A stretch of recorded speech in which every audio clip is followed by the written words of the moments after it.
Tim McIndoe.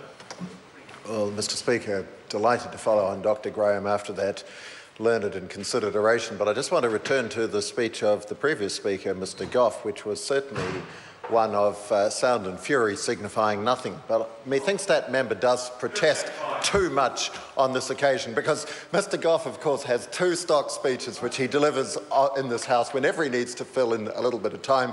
One is the speech of mock outrage about an arrogant, unprincipled government which is rushing legislation through at breakneck speed and trampling over the democratic rights of the people. And then the other speech is the one of this unbelievably lazy and incompetent government that can't sort out its own legislative program and takes years and years to deliver. Well, of course, the fact is that neither of these two actually applies. This is simply a case of, as he quite rightly noted, a bill that is largely uncontroversial. It is obviously going to be supported by people like that, but nevertheless, the reason why it has taken some time is that there are many communities, the length and breadth of this country. We've had people from the north right down to the very sage and rapidly ageing new member for Clutha Southland, who spoke of the dramatic impact of this bill in the fine metropolis of Winton.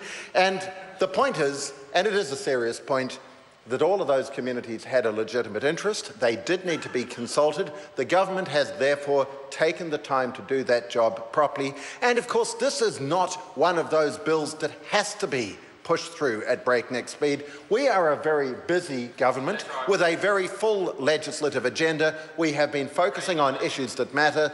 That's why we have these extended sitting opportunities, in order to be able to get through some of these other non-controversial measures.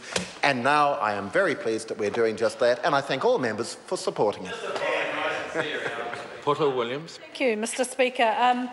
I rise to take a short call. There's been some really useful contributions on the Reserves and Other Lands Disposal Bill, and I do want to make the point, Mr